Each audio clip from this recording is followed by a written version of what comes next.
Bonjour à tous. Bienvenue. Merci d'être venu ici pour cet atelier Iteratit. Donc avec une promesse quand même assez forte, donc j'espère qu'elle va être à la hauteur de vos attentes, de vous aider à comprendre comment est-ce qu'on peut valider sa proposition de valeur, de projet de start-up ou de projet tout court, idéalement grand public, en une semaine. Et donc nous c'est Alban, je t'en prie. Moi c'est Alban, comme Florent vient de le dire. Donc j'ai rejoint l'entreprise The Machinery il y a à peu près 3 mois maintenant. Moi je suis en charge du projet Iteratit, qui est un des services que propose The Machinery, donc, dont le but est de valider son marché et le potentiel de son idée grâce à Facebook. D'où la présence de ce workshop. Et donc moi c'est Florent, cofondateur de The Machinery, dont Iteratit est l'une des offres. The Machinery qu'on a cofondé avec Pierre, qui est là-bas au fond. Et donc justement, on va vous en dire 2 mots avant de rentrer dans le vif. Hop là, donc voilà, simplement pour vous dire d'où on vient, pour que vous puissiez contextualiser notre discours. Notre société The Machinery, elle existe depuis un peu plus d'1 an. Donc comme vous, on partage cette dynamique entrepreneuriale. La mission de The Machinery, c'est d'être le chemin le plus court entre une idée d'innovation et son exécution. Donc en 1 an d'existence avec cette mission en tête, on a déjà eu la chance de travailler aussi bien avec des grands groupes comme EDF, France Télévisions, ou avec des startups, soit au stade vraiment de l'idée en amorçage, ou des startups un peu plus matures, par exemple Finamatic, ils viennent de lever 1 million d'euros, et on intervient aussi bien en test d'idées, donc c'est vraiment le tout début du cycle, c'est j'ai une envie, j'ai de l'énergie, j'ai des compétences, et je vais chercher à adresser mon marché sans coder. Ça, c'est vraiment la promesse d'Iteratit. Le deuxième pilier, c'est Make It, donc c'est du développement pur et dur, c'est-à-dire des applications, des sites internet, des bots. Donc là, c'est des choses qu'on a pu faire par exemple pour France Télé ou EDF. Et après, un dernier pilier qui est du marketing, donc Share It, où là, on va aider les porteurs à mettre en place des tableaux de KPI, puisque quand même le but dans tous ces projets à fort potentiel de croissance, c'est de pouvoir mesurer à chaque instant combien me coûte un nouvel utilisateur et comment est-ce qu'il va vivre dans mon écosystème ou sur ma plateforme ou dans mon service, et comment est-ce que je fais pour améliorer continuellement mon service. Et en fait, on s'aperçoit que de l'idée en passant au développement jusqu'au marketing, on finit par faire des boucles vertueuses qui nous permettent en permanence de nous adapter aux besoins de l'utilisateur. Voilà. Alors après, le constat qui a donné naissance à Iteratit, c'est issu de nos expériences avec Pierre, puisqu'on a déjà créé d'autres entreprises, des entreprises où clairement on s'est planté, et on s'est planté de manière assez sévère, c'est-à-dire passer 1 voire 2 ans à travailler d'arrache-pied sur un projet pour finalement s'apercevoir, à pouvoir dépenser de l'argent, que le marché n'existait pas. Et en creusant un peu, on s'est aperçu. Bonjour, bienvenue. Merci. Bonjour, bienvenue. Ça vient de commencer, donc vous n'avez pas encore raté grand-chose. Donc Iteratit, comme je le disais, c'est né du constat que finalement, ça peut être extrêmement frustrant de se planter. On s'est aperçu qu'on était loin d'être les seuls à avoir expérimenté l'échec dans la création d'entreprises. Chaque année en France, vous le savez peut-être, 556 000 entreprises sont créées, donc là-dedans on inclut les auto-entrepreneurs. Sur ces 556 000 entreprises, déjà il y a une vraie tendance en France, c'est qu'il y a quand même 37% des Français qui déclarent avoir envie de créer une entreprise, donc on est vraiment dans un terreau où l'envie d'entreprendre elle est bien présente, avec presque une idéalisation de la figure de l'entrepreneur. Et en plus de ça, nous on est dans la région la plus dynamique en termes d'entreprise, puisque en Ile-de-France c'est quasiment 1/3 des nouvelles créations. Mais derrière ce constat idyllique, il y a quand même un revers à cette médaille-là. C'est que, alors, c'est un chiffre qui reste à challenger. Si vous avez d'ailleurs le chiffre de la mortalité des entreprises de la première année, ça m'intéresse, puisque je ne l'ai même pas trouvé, les chiffres de l'INSEE communiquent sur 3 et 5 ans. Première année, on estimerait la casse chez les startups, donc est appelé startup d'après notre source, à peu près 20% des SAS qui sont créés chaque année, une mortalité de 90% des projets la première année, donc c'est faramineux. Sachant que cette mortalité-là, elle serait essentiellement liée au fait que les entrepreneurs déjà eux-mêmes déclarent qu'à 48% ne sont pas suffisamment accompagnés dans la définition de leur stratégie commerciale, de développement pur et dur, et donc de ciblage. Et enfin, dans 42% des cas des échecs, ce serait lié vraiment à l'absence de marché pour le produit. Donc c'est quand même assez important comme chiffre. Donc nous, Iteratit est totalement aligné sur ce point-là, c'est de dire ne vous plantez plus ou le moins possible. Essayez déjà d'aller très rapidement voir si votre marché existe. En fait, c'est du bon sens, c'est vraiment du bon sens, c'est de se dire est-ce qu'avant même d'avoir un produit, je suis déjà capable de le vendre, ou en tout cas d'être dans une situation où je sais que mes clients potentiels, qui ne sont pas des gens issus de mon réseau, me disent ok, ça pourrait m'intéresser. Une sorte de Kickstarter de l'intention, si vous voulez. Donc voilà, c'est ça que vous allez approfondir avec Alban de manière très concrète, très pratique. C'est comment est-ce qu'on s'appuie sur un réseau social aussi puissant que Facebook pour très vite aller vérifier auprès de personnes que vous ne connaissez absolument pas, qui n'ont pas d'intérêt à vous faire plaisir, d'aller vérifier que votre service est en ligne avec leurs attentes. Voilà. Et c'est ce qu'on va voir justement Si le quand Chromecast fonctionne. Chromecast sera revenu.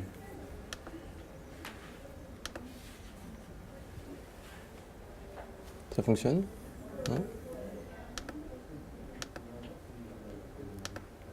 Donc Il en n'y a gros, plus la de promesse Chromecast. d'Iteratit, c'est de vous faire économiser du temps, parce que c'est un temps...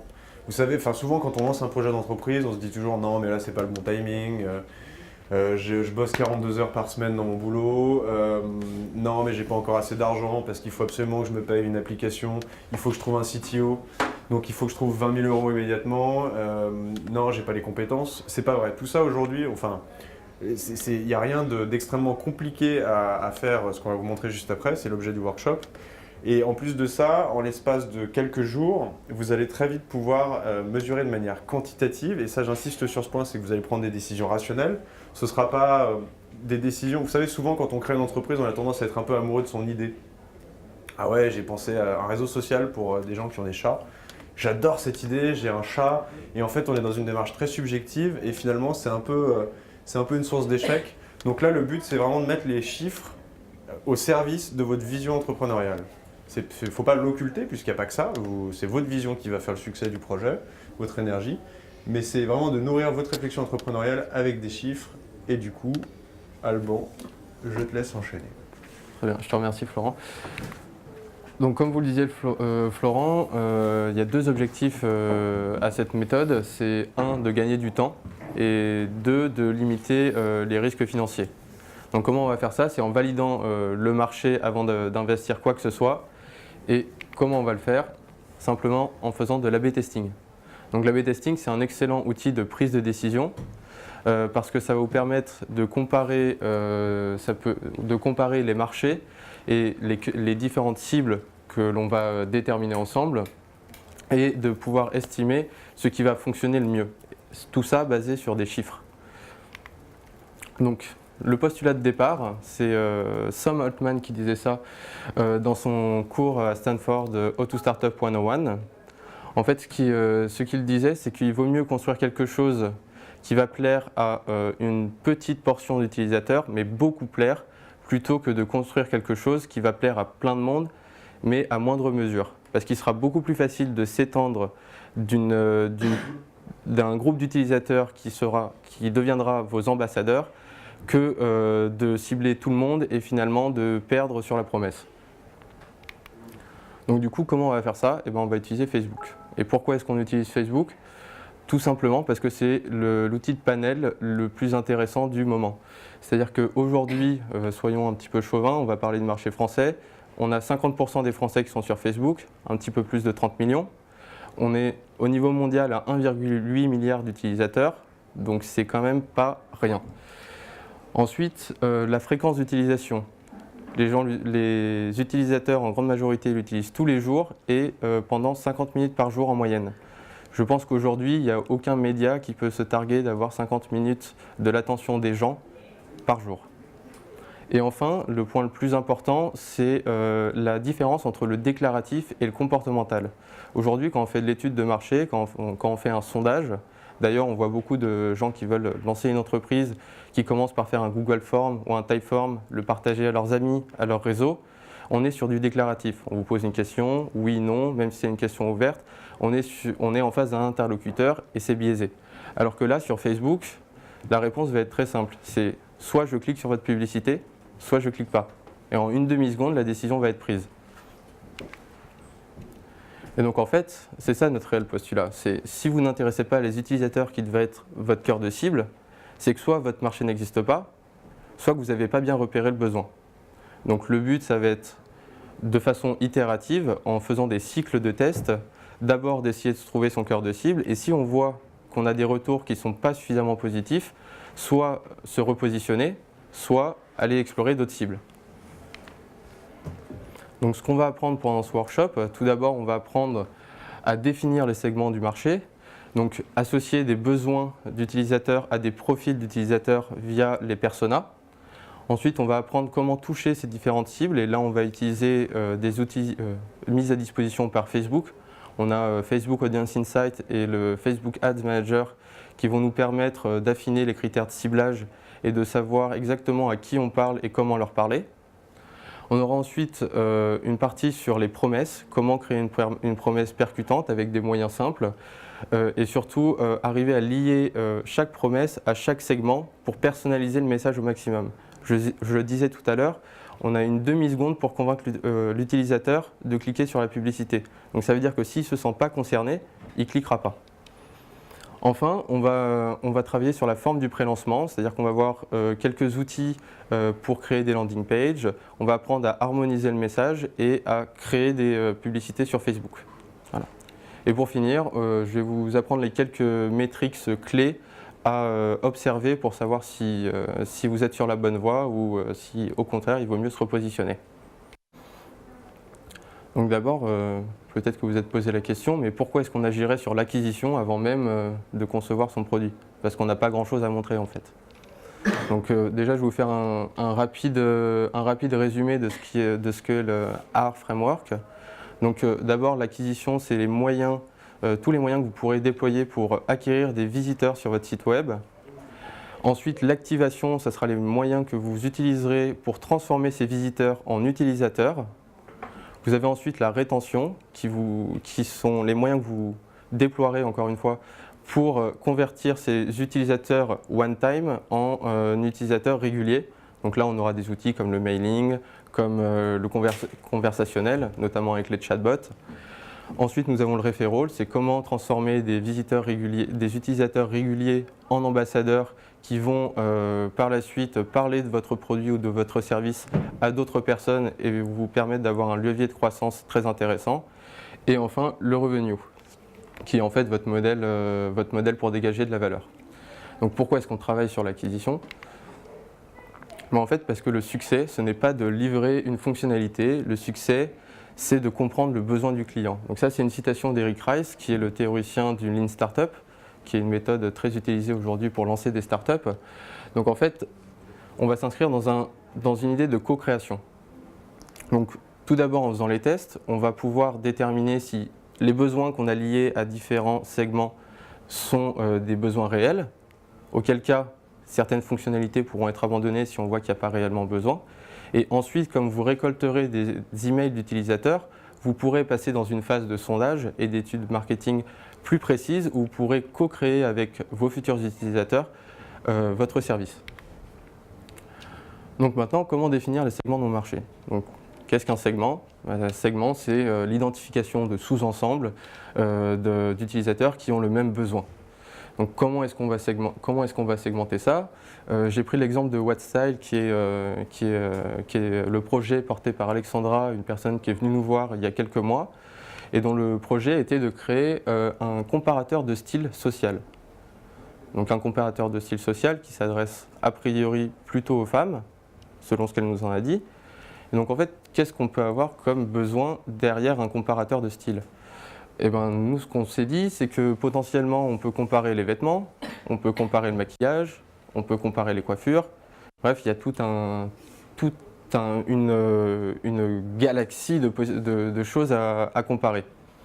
Donc ça, c'est un terme d'usage. Et donc du coup, grâce à ces usages, on va se dire, si on veut comparer la coiffure, quels sont les centres d'intérêt de ces personnes qui auraient envie de comparer leur coiffure et de partager ça avec leurs amis. Et donc l'outil qu'on va utiliser, c'est les personas. Donc vous avez un exemple de persona ici. Donc en fait, le persona, c'est simplement une fiche en storytelling où on va dresser des portraits types d'utilisateurs. Donc le but, c'est d'avoir un persona par segment. Donc là, j'ai pris l'exemple justement de WhatStyle, où on a dressé un persona pour Emma Rueda, qui a 25 ans, qui est vendeuse chez Sephora, qui est très portée sur le domaine de l'apparence, de la beauté et du bien-être, et dont les buts clés, et c'est vraiment ça qu'on va cibler, c'est les buts clés dans l'utilisation de votre service. Donc là, ces buts clés, c'est d'obtenir des retours de ses amis sur son look, c'est de se différencier en utilisant un service tendance, et c'est de trouver des nouvelles idées. Donc maintenant qu'on a déterminé nos personas, on peut en avoir plusieurs, l'idéal c'est d'en avoir au moins 4 ou 5, histoire d'explorer différentes cibles. On va essayer de trouver comment les toucher. Donc pour ça, on va utiliser deux outils de Facebook dont je vous parlais tout à l'heure, Audience Insight et Facebook Ads. Et on va utiliser aussi un petit outil qui est une matrice de segmentation qui va nous permettre de retenir les critères de ciblage et d'avancer dans notre raisonnement. Donc Facebook Audience Insight, c'est là qu'on va rentrer dans le pratique. Comment ça se passe? Donc vous avez le premier écran à gauche. Je vais passer à gauche, ce sera plus facile. Et donc en fait, vous allez commencer par rentrer un secteur géographique. Donc dans ce cas-ci, on a commencé par la France parce qu'elle destinait son service à être utilisé par les Français. On n'a pas cherché à restreindre plus que ça. Ensuite, on a rentré des centres d'intérêt qu'on peut voir ici. Donc dans le domaine de la coiffure, puisqu'on souhaitait trouver les intérêts pour le segment coiffure. Donc on arrive sur cette page qui nous donne pas mal d'informations. Tout d'abord, la taille de l'audience qu'on peut voir ici. Donc là, c'est entre 4,5 millions et 5 millions. Autant vous dire que c'est énorme, c'est beaucoup trop gros pour faire un test, parce que de 1, pour toucher autant de personnes, il faudrait énormément d'argent. Et de 2, ça veut dire que le segment n'est pas du tout précis. On a ensuite des données démographiques, et c'est là que ça devient assez intéressant, c'est qu'on a la démographie de l'échantillon qu'on a sélectionné. Et donc là, on peut voir qu'il y a 79% de femmes, comparé à 51% de femmes sur l'audience totale de Facebook. Donc les femmes sont surreprésentées. Donc effectivement, elle ne s'était pas trompée sur sa cible, ça paraissait logique, mais c'est confirmé.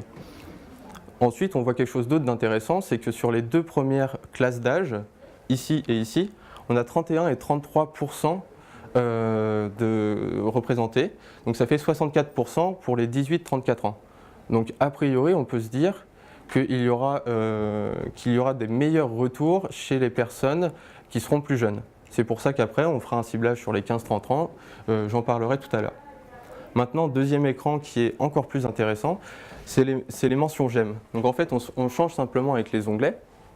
Et donc là, on arrive sur les meilleures catégories d'intérêt et sur les mentions j'aime une page. Donc sur les mentions j'aime une page, on a une donnée qui s'appelle l'affinité.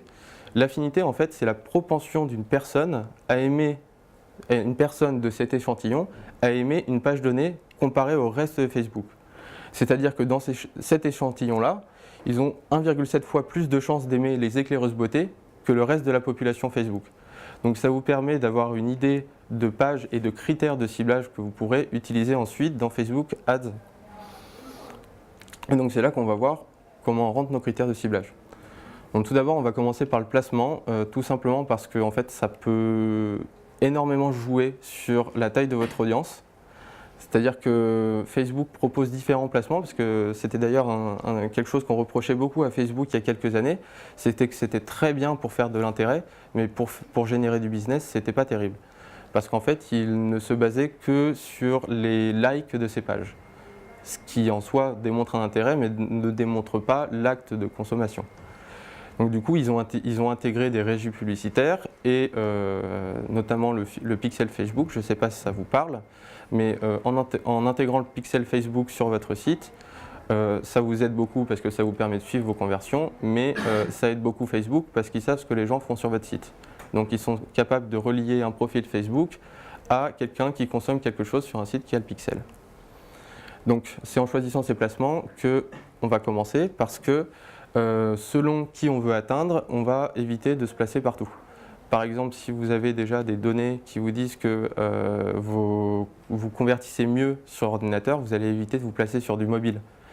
Si vous avez une cible plutôt masculine et qui n'utilise pas du tout Instagram, vous allez éviter Instagram. Voilà. Donc maintenant, on va rentrer les critères de ciblage. Donc là, ce qu'on a fait, c'est qu'on a commencé par cibler par lieu. C'est-à-dire qu'on s'est dit que notre cible était plutôt urbaine, donc on a ciblé Paris, Lyon, Marseille. Ensuite, on rentre notre âge, donc 15 à 30 ans, parce qu'on a repéré que c'était plutôt des personnes jeunes qui étaient susceptibles d'être réactives. On a sélectionné les femmes, bien évidemment. Et là, on rentre nos critères de ciblage. Et donc le but, c'est de tester les critères de ciblage qu'on a repérés sur Facebook Audience Insights via cet outil-là, puisque c'est là que vous créez le ciblage qui sera utilisé pour votre publicité. Donc ce qui est assez intéressant aussi avec le ciblage, c'est qu'on peut restreindre. On peut faire ça sur 3 niveaux.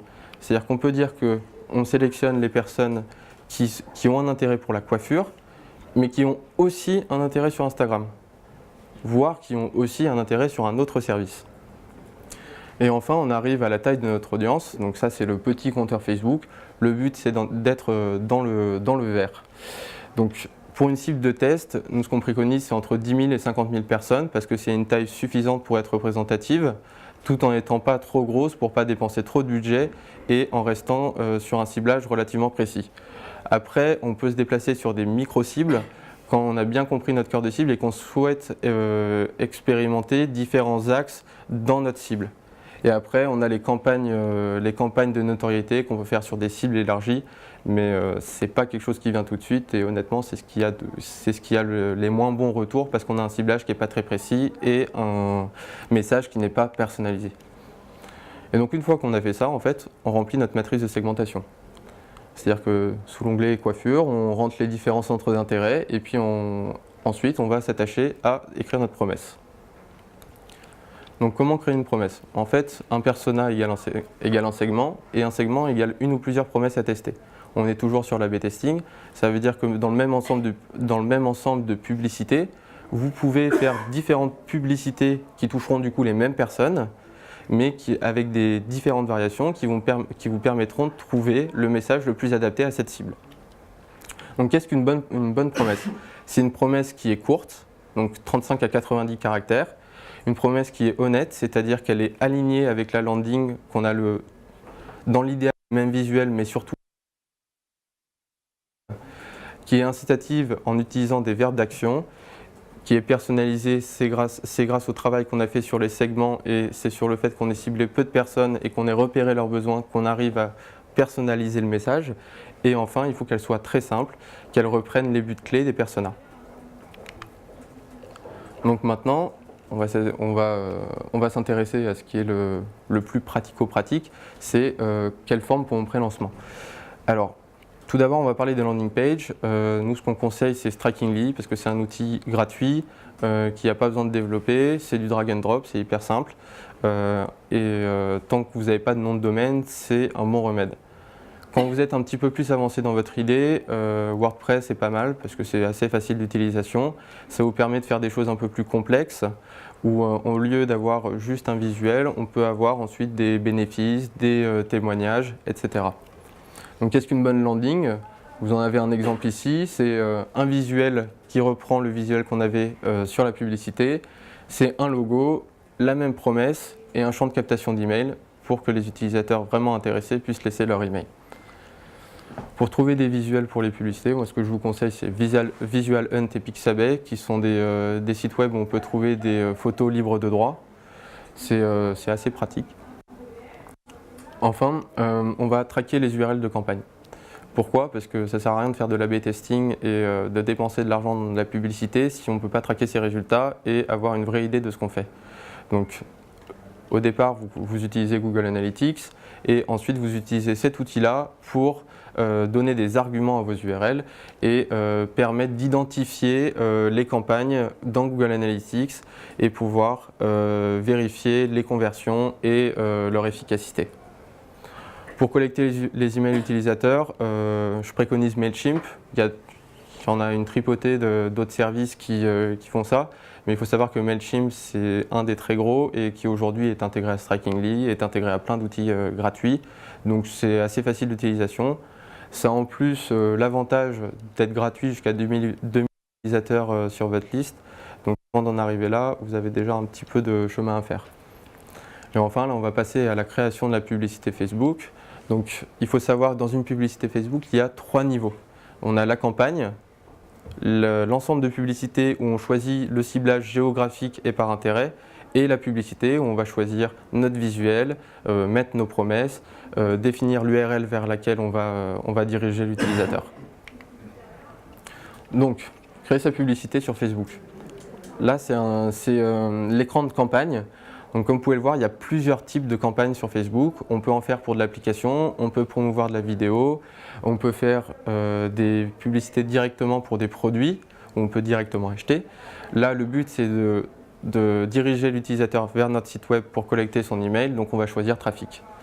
Donc, qu'est-ce qu'une bonne pub Facebook d'ailleurs? C'est une image simple, sans texte. D'ailleurs, Facebook vous supprimera vos publicités si vous êtes au-dessus de 20% de texte. Donc, une image simple. Un CTA qui correspond à l'action demandée. Il y a une douzaine de CTA sur Facebook. Je pense que vous trouverez votre bonheur. Une accroche qui donne envie à l'utilisateur et un titre qui décrit la solution. L'ensemble de publicités, donc ça doit vous rappeler quelque chose. On les a vus tout à l'heure quand on cherchait nos critères de ciblage. Donc tout d'abord le placement, je vais pas m'éterniser là-dessus. Ensuite le ciblage. Donc soit vous avez sauvegardé votre audience, soit vous réutilisez votre matrice et vous rentrez à la main vos différents critères de ciblage. Et enfin le budget et calendrier. Donc il faut savoir que le budget minimum sur Facebook, c'est 5 € par jour, par ensemble de publicité. Et c'est là que les 3 niveaux ont toute leur importance, c'est qu'on a les ensembles de publicités où on a 5 € par jour, mais on peut avoir 1, 2, 3, 4 publicités en dessous d'un seul ensemble. Donc ça veut dire qu'on peut toucher la même population avec différents messages pour 5 € par jour. Ça fait 35 € par semaine, ça reste relativement abordable.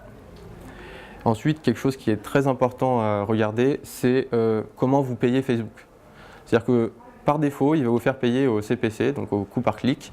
Nous, on a remarqué avec un petit peu d'expérience que c'est toujours moins cher en impression. Donc je vous conseille de choisir l'impression. Alors maintenant, on va passer à la création de la publicité. Donc Facebook propose 5 types de publicité aujourd'hui. Donc le carrousel qui est un format où il y a plusieurs cartes avec des images carrées et un petit descriptif. L'image unique qu'on va utiliser là, c'est quelque chose d'assez simple et qui va droit au but. Nous avons les vidéos uniques, les diaporamas qui sont en fait des vidéos créées à partir de vos photos. Vous pouvez mettre jusqu'à 10 photos. Et les canvas qui est un nouveau format publicitaire sur Facebook qui est dédié au mobile. On peut faire des histoires un petit peu plus longues et prolonger l'interaction de l'utilisateur sur Facebook en restant sur le site Facebook et sans le diriger forcément vers votre site web.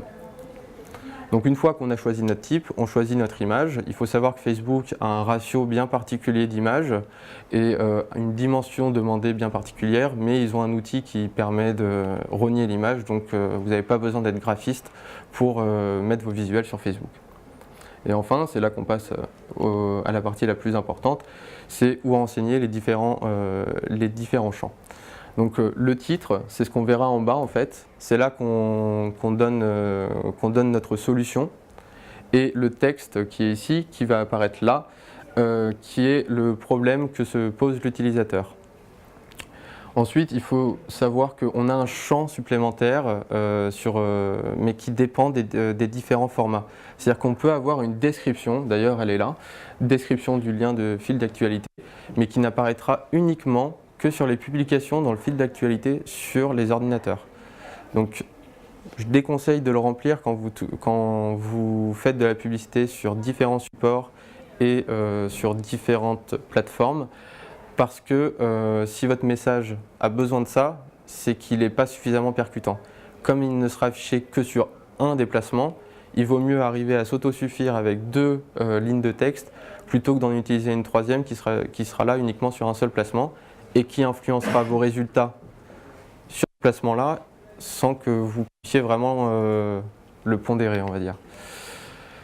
Enfin, on va passer à l'analyse des résultats. Donc, les quelques métriques importants à surveiller. Donc, le CPC, lien. Il faut savoir que sur Facebook, on a différents CPC. On a un CPC tout clic confondu, c'est-à-dire qu'on peut cliquer sur la page, on peut cliquer sur le bouton j'aime la page. Mais ce qui nous intéresse, c'est le nombre de personnes qui ont cliqué sur le lien et qui sont allées sur notre site web. Donc, c'est celui-là qu'on surveillera.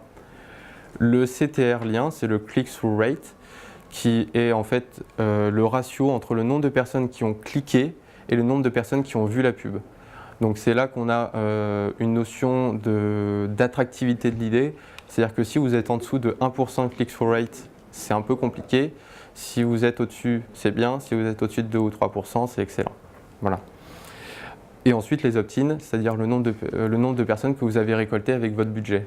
Et donc ça nous donnera le CPA en divisant le nombre de personnes par le budget que vous avez investi, le coût par acquisition. Et enfin, c'est le petit bonus de la fin. Vous allez vous retrouver avec une liste d'emails d'utilisateurs intéressés. Donc, selon le stade où vous en êtes, c'est potentiellement des bêta-testeurs, c'est potentiellement des gens à qui vous allez envoyer un sondage ou c'est des futurs clients. Voilà. Je vous remercie de m'avoir écouté et si vous avez des questions, je suis là pour ça.